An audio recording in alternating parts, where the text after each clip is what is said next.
თბილისში აღმაშენებლის გამზირზე მდებარეობს ასეთი მეგრული სასადილო შეიძლება ითქვას, რომელსაც ქვია მაფშალია. სულ რამდენიმე წუთში შეკვეთიდან მოგიტანენ იმ კერძებს, რომელსაც შეუკვეთავ. ძალიან გემრიელად ამზადებენ და რაც მთავარია, სისწრაფეა, აქ მთავარი ფასები კი დაბალია. რაღაც ამ ბოლო დროს ტრენდულია, რომ უბრალო სასადილოებში დადიან ადამიანები და იქ მიირთმევენ. მაგრამ მე ტრენდის გამო არ ვარ აქ, თვეში ერთხელ მაინც ვსტუმრობ ამ ადგილს, იმიტომ რომ მიყვარს მეგრული სამზარეული. სულ სავსეა აქ, სულ რიგებია ხოლმე, ხლა არ ვიცი რა ვითარებაა, ტურისტები, უცხოელები, ყველა აქ დადის და მიირთმევს გემრიელად მეგრულ კერძებს. აი მეც შევუკვეთავ ახლა და გაჩვენებთ. აი სულ რამდენიმე წამში მომიტანეს, წამში არა წუთში.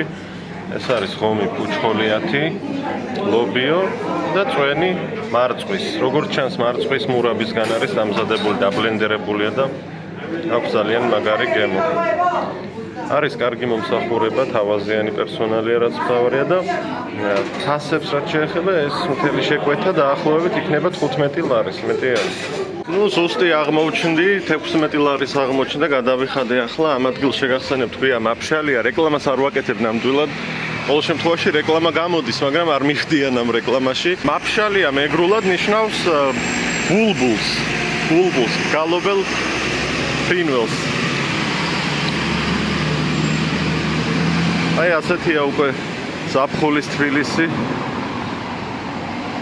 ეს ადგილი ხომ გახსოვთ ყველას ცნობილი პიშკები, სადაც ყოველთვის რიგია მოკლედ და ძალიან გემრიელად ამზადებენ აქაც.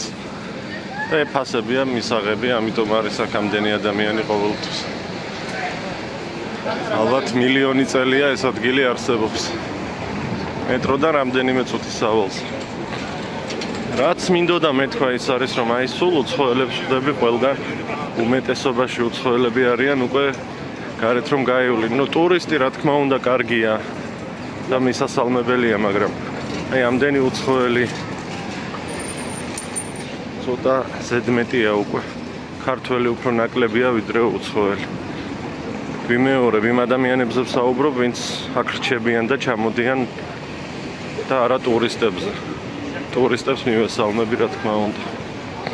აი სულ უცხოელები აბსოლუტურად უმრავლესობაში არიან.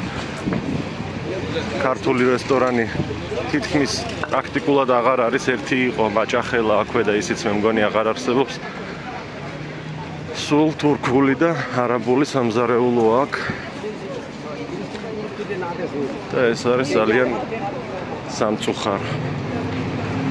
ასეთივე უბნები, როგორც აღმაშენებელია, ჩნდება ბათუმშიც. იქ უფრო მეტად თურქები არიან მომრავლებული.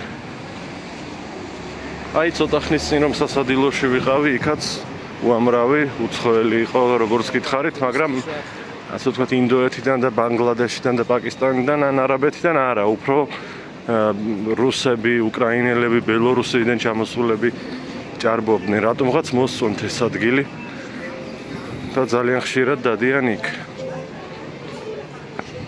რა გვეშველება თუ კი ასეთი ტემპით გაგრძელდა ქართველების წასვლა საქართველოდან და უცხოელების შემოსვლა, ერთ დღეს ალბათ უმცირესობაში მოვექცევით და არ გვექნება იმ შესაძლებლობა, რომ საკუთარი პარლამენტი ავირჩიოთ, საკუთარი მთავრობა ავირჩიოთ.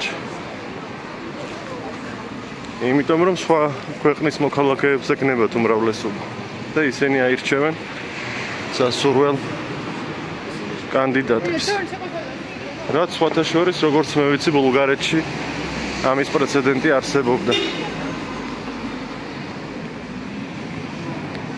დემოგრაფიული თვალსაზრისით, როგორც გაერო ამბობს, 2050 წლისთვის საგანგაშო ვითარება იქნება საქართველოში. ჩვენი ქვეყნის სტატისტიკის ეროვნული სამსახურიც ადასტურებს, რომ საქართველოში უფრო მეტი ადამიანი გვხვდება, ვიდრე იბადება. 10 ოჯახიდან, რომელიც იქნება 6 განქორწინებით სრულდება. აღარ მინდა თავი შეგაწყინოთ. სულ სხვა თემით დავიწყე და დემოგრაფიაზე და მიგრაციაზე განვაგრძე საუბარი.